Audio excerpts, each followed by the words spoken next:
Have you ever had one of those unsufferable moments you wish you could just skip? A workaholic gets a remote that allows him to fast forward the boring, useless, or painful parts of his life to get things he doesn't have faster. However, what he didn't expect was that one day, the pain he was running from would catch up with him and hit him as hard as only life can.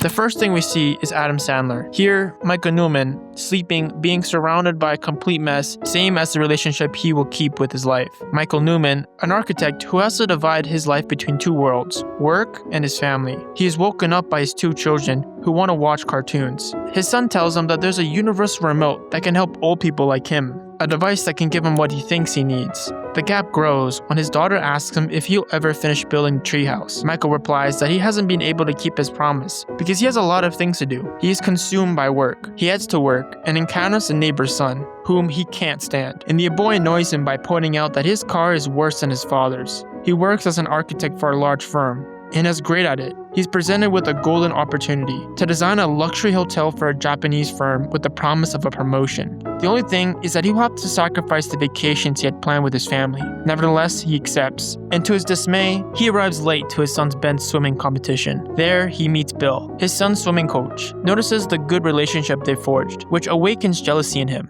That night, everyone celebrates the 4th of July. Michael's away in his phone, attending to work matters. The protagonist's mother is worried about her grandson, saying that his eating habits aren't healthy. The mother also believes the way he leads his life will end up killing him. While Michael is busy on the phone, his father entertains the children with a mysterious coin trick. The magician never reveals their secrets, and reveals that even a young Michael could never figure it out. At home, Michael's feeling a little sick, but as he says, he doesn't even have the time to get sick. He also has to break the uncomfortable news to his wife that the camping trip has to be postponed. She expresses her discontent, emphasizing how much this trip means to the children. Michael, feeling trapped, complains that he always seems to let someone down with his decisions. And Donna suggests that he should focus on not letting down those who truly matter. He adds that he's not out there gambling, drinking, or hitting on chicks. He's doing this for his family. So my family can have a better life than I ever dreamed of having when I was a kid. Here, we see Michael's biggest problem, wishing for things he doesn't have, believing that material goods are a replacement for everything. And later, we'll see why this belief is so deeply ingrained, and why Michael doesn't want to be like his father.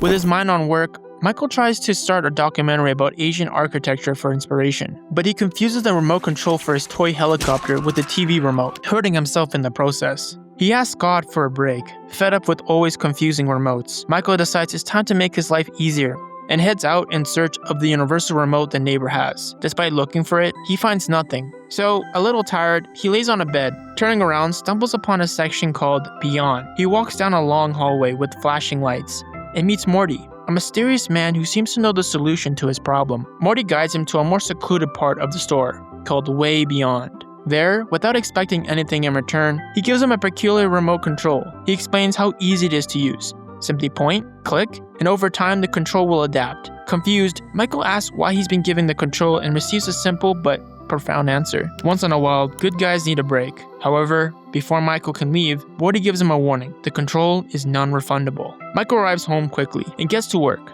His wife arrives and complains to him, saying that he never has time. Michael tells her that once he gets the position, everything will be better. And when he pauses the documentary, he didn't realize he paused her too. When she leaves, she calls him out for eating snacks, foreshadowing the one day he'll wake up 200 pounds. He continues with the project, but now the dog distracts him barking. Said Ants needs to go outside. The dog takes a long time to find a place, so he uses the remote, pressing the fast forward button to speed things up. And just like the last time, the trick works. Terrified by the power of the remote, Michael decides to go to sleep. The next day, when he wakes up, his wife's friend is there, and they're talking about plastic surgery and how Donna should get one. This lets us see a deeper layer that for many of us went unnoticed for the first time we watched this movie, and that's how visually the movie makes fun of superficiality and materialism. Michael Newman's boss and Donna's friends are portrayed as artificial, emotionally shallow, and image-obsessed, functioning almost as caricatures of a culture fixed on youth, status, and external success. Their altered faces mirror the hollow priorities. Work, money, and appearances matter more than empathy, relationships, or self-reflection. I was desperate for companionship. All of my husbands, all of them have emotionally abandoned me. Michael heads outside, and his neighbor's kid is showing off a robot dog that, according to him, is better than his real dog.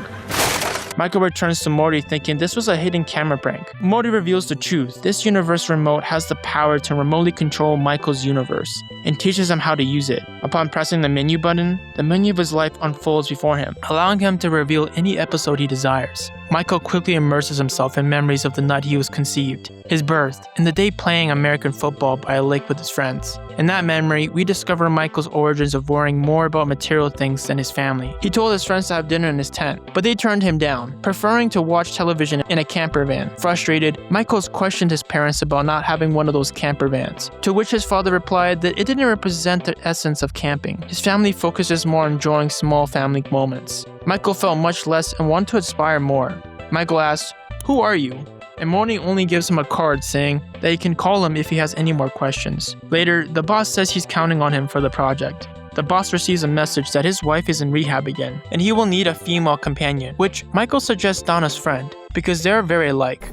Michael gets used to his new life by skipping the boring parts and focusing on his work. Donna says his parents are coming out to dinner, but he doesn't really want visitors. So to avoid this, he skips ahead to the chapters of his family having dinner, spending time together, the coin trick, and begins to abuse the control, skipping conversation with his wife, and even intimate moments with Donna because he doesn't have the time to seduce her.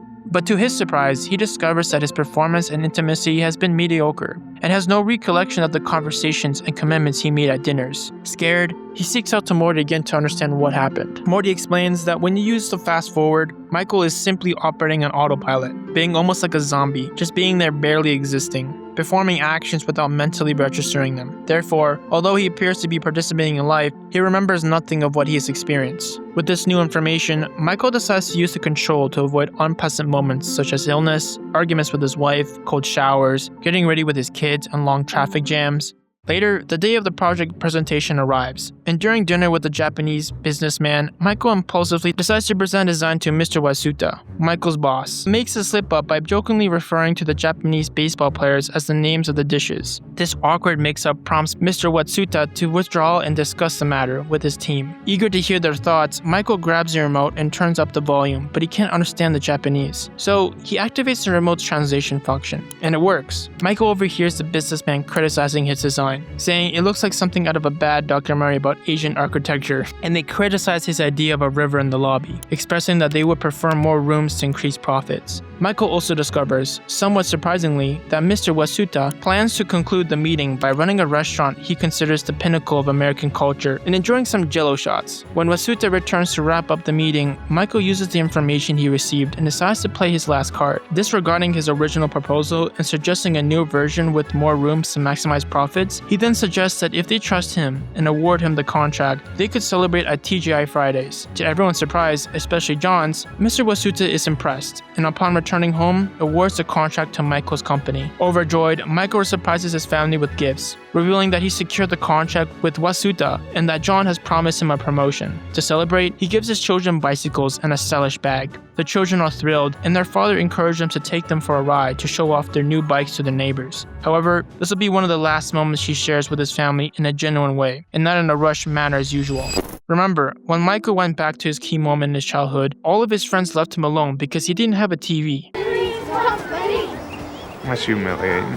So, from key moments like that, he's been living a life where he believes that. Just like him, his family only wants expensive things, which he sees reflected in his children. He doesn't want them to have the same childhood he had. Therefore, however sweet it may be that he thinks of his children first when he thinks he'll get a promotion, he's actually demonstrating his biggest problem, believing that this is a replacement for the times he lost with them. This is a real problem in the modern world. The idea of working all the time to provide is, in a way, something that ends up replacing being present in his children's life. The obsession with money and reaching to the top is justified by saying it's to help others, when in the end, they're all being neglected. Everything comes crashing down the next day. Michael was greatly disappointed that his boss hadn't made him a partner yet. The promotion will only be finalized once the project has been successfully completed, which will take months of work. Clearly mad, Michael uses the control to pause his boss and slaps hard while he also farts on his face.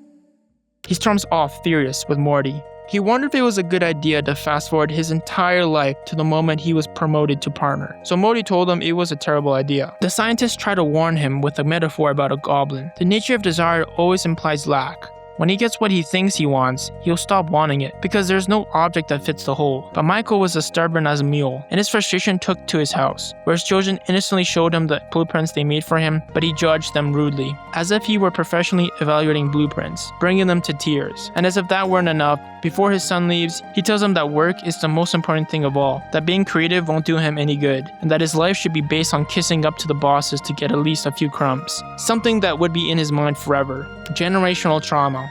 So remember that detail, because it will be important later on. This leads to an argument with Donna, during which Michael confesses that he hasn't yet received his promotion. Trying to defuse the situation, Donna decides to talk to the children, explaining that they will have to return the bicycles due to a misunderstanding of their father's work. Michael hears the disappointment in his children's voice, and feeling remorseful, he says he can't take anymore, and decides to use the remote to fast forward to the moment when he receives his promotion, thinking that only 2 months have passed. Everyone congratulates him, and I don't know how, but the movie really made this celebration feel empty and pointless. And Michael feels this even more when he realizes it took him a complete year for his boss to promote him. Michael missed out on so many things. Everything changed. He goes to couple therapy with his wife, and before he knows it, he's arguing with her again, and time starts speeding up because he was on autopilot. His children, now older, have left behind their days of watching cartoons, and they had another little dog, and he wonders where his oldest dog is. And here's where the misfortune begins, because Michael had traveled so far forward in time that his dog had died, crying uncontrollably over his death, saying that he should have allowed him to hump his leg. She hugs him, trying to comfort him, acknowledging the lost time. Michael assures her he's determined to change, to stop working so much and be a better man for her. But when they try to share an intimate moment, the remote automatically advances, leaving Donna unsatisfied once again. He calls Morty, reminding him that the remote knows what Michael likes and uses it as functions based on his preferences. It has learned from Michael's past actions. Having advanced a whole year, the remote has established patterns of behavior and now automatically accelerates all the situation Michael voluntarily fast forward, such as traffic jams, showers, arguments, and even intimate moments. Terrified to realize he's lost control over his own life,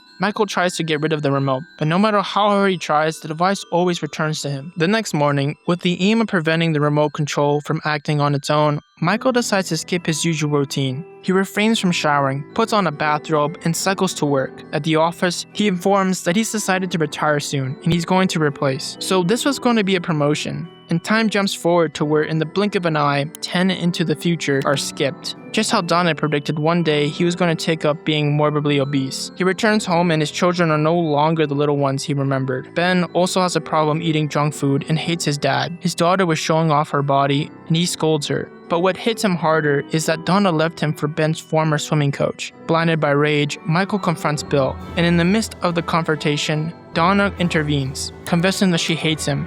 The time-lapse program, designed to speed up arguments, is about to accelerate time, but Michael manages to pause it, seeing that the treehouse was never finished, a very direct symbol of how he could give his kids a futuristic house, but never actually made time to build it with them. Now, Michael has all the money he ever wanted, but he has nothing. He blames Morty for doing this to him. In reality, he did this to himself. But as Morty said, there was a consequence of him not liking anything about his life and ignoring everything instead of facing it, as he should have done in the past. His son hates him. Everything he told to his son, he mirrors it. Ben saw his dad always eating junk food, and now he's suffering the consequences. The remote simply reflects the priorities Michael has set in his life, where his work overshadowed his family, and being an autopilot by basically neglecting literally every aspect of his life led him to this depressing state. You could not expect a better outcome if all you do every day is eat junk food, neglect your kids, and not be a good partner to your wife. Michael tells Morty that he still has time to fix things, and Michael writes something to Donna, and before he can give it to her, the family dog jumps on him, and the impact causes Michael to hit his head, falling unconscious. He has lost another 6 years, and Michael finally wakes up. Donna explains that after going into a coma, cancer was detected in his body, and he underwent treatments for years, and Donna married another man. Later at the company, Michael sees himself on a screen being awarded Architecture of the Year. All of his dreams have come true, but yet again, everything just feels meaningless. Then he runs into adult Ben, who works at the company as an architect. To Michael's surprise, Ben has lost a considerable amount of weight thanks to the visits to the gym. Longing for a family connection, Michael suggests to his son that they should spend more time together and proposes inviting the whole family out for ice cream, including the grandparents. However, Ben gives him the sad news that Grandpa has passed away. Michael, unable to believe it, goes to his father's grave, and Morty confronts him. But Michael wants to go back in time where his father died. But guess what? Michael wasn't there because he was always at work. He wasn't there when his father died. so he goes to the last moment he could see him. And here we get to see one of the most heartbreaking scenes. We see Michael from the past working nonstop, ignoring his son, disregarding his blueprints, even those he had prepared. His father enters, wanting to spend time with him and his young grandson, but Michael refuses because he has too much work. He never looks at his father during this argument, completely ignoring him even when his father performs the old coin trick, where Michael hurts him deeply and tells him that he already knows how his stupid trick works, that he always knew. Future Michael feels deeper and deeper into despair, becoming angry with his past self for ignoring such an important moment for him, and what should have been an important moment. His father leaves crying from his son's office, and Michael from the future pauses to relive those moments when he told his son for the last time that he loved him. I love you, son. Repeating this moment over and over again just to hear those beautiful words from his father, even giving him a kiss, something he never did when his father was still alive, and telling him that he loved him and that he was going to miss him very much. Michael leaves his coin for his father. Sometimes when you open your eyes, it's already too late. I don't want to be like my dad, Michael says. Henry Winkler, a lovable, kind, loving man, but somewhat old-fashioned. According to his son, Michael sees him as unsuccessful, lacking ambition, a guy who just wanted to be with his family. And to Michael, that sounds almost like a failure. Every time his parents called, he tried to run away or escape, using work as an excuse when the truth was he didn't like being with them, which made the final blow all the harder. For example, with the coin trick, this trick appears many times throughout the film. It's a trick that his father uses to connect with his son, and even with his grandson. It's a tender trick, and Michael despises it for having seen it so many times, without realizing that instead of despising the trick, he's despising the interaction his father wants to have with him, just skipping through until it's too late. Morty regrets this and says that when he had to take him, he didn't want to, and tells him that this is an angel, the angel of death, filled with anger and pain. Michael lunges at Morty, but he vanishes into thin air only to appear behind him. Afraid that he can't confront this angel, he uses the remote to go to a good place, arriving at his son's wedding, a couple years into the future, where he didn't even know the name of his beloved son's fiancée. And then he sees his mother, who was already very old, and goes to her to hug her, and tells her that he loved her very much, adding that she was beautiful. They both see Donna, and he reminds her how stupid he was to lose her. And then Donna arrives with Bill, and he has one last dance with his ex-wife to the song which they shared their first kiss. He also sees an adult Samantha, but his heart breaks when he hears his daughter call him dad, and the weight of that reality causes him to suffer a heart attack, while he sees Morty dancing and saying, "It's just cornflakes," referring to the goblin metaphor, the leprechaun from a cereal commercial who always chases the gold at the end of the rainbow, but when he finally gets there, he only finds cornflakes. Michael wakes up in a hospital with Morty by his side.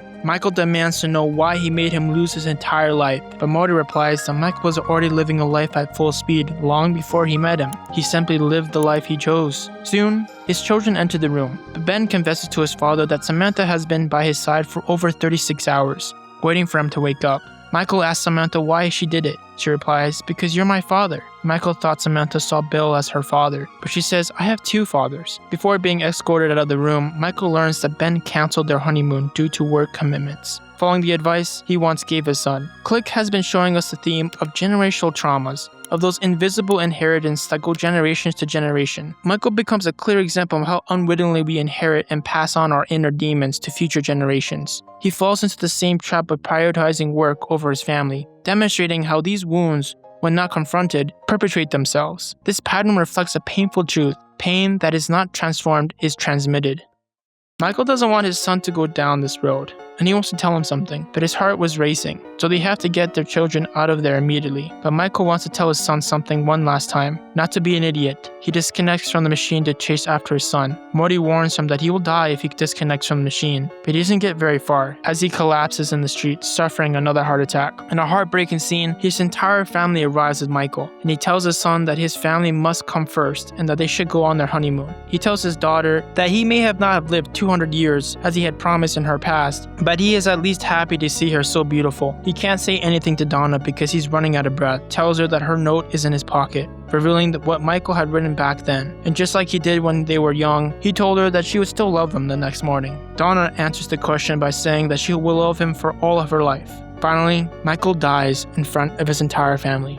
This movie is more than Adam Sandler farting in the face of his boss. It's a film about lost time and priorities. In one hand, it's understood that Michael couldn't just quit his job and be done with it, but his problems go beyond that. It was about valuing what he sees, seeing family scenes as a distraction from what really matters to him, not seeing those important events for his children as simply distractions, but really being there. However, there's a flash. Michael wakes up in the bed in the mall where he had previously gone to sleep. He's deeply relieved to realize it all been a dream. Upon leaving the store, he finds his car and euphorically shouts out how much he loves his mediocre middle-class junk. The first thing he does is wake up his parents, expressing how much he loves them and promises he will invite them to dinner more often, while also asking how does he do the coin trick. Then he wakes up his wife and children, committing to spend more time with them and to cherish every moment they spend together. At this moment, Michael sees the remote control on a countertop with a note attached. It's from Morty. The note says that he has given him a second chance because good guys need a break, and trusts that Michael will do things right this time. With a smile on his face, Michael throws the remote control in the trash, and to his relief, it doesn't reappear. Click makes us reflect or question whether you have valued your loved ones. Sometimes we take them for granted, and when we open our eyes, it's too late. How the actions we take will eventually catch up with us in one way or another. The moments we wish to avoid are the very ones that teaches us and allows us to build meaningful connections. Instead of trying to avoid those moments, perhaps we should grow through them. If you enjoyed this video,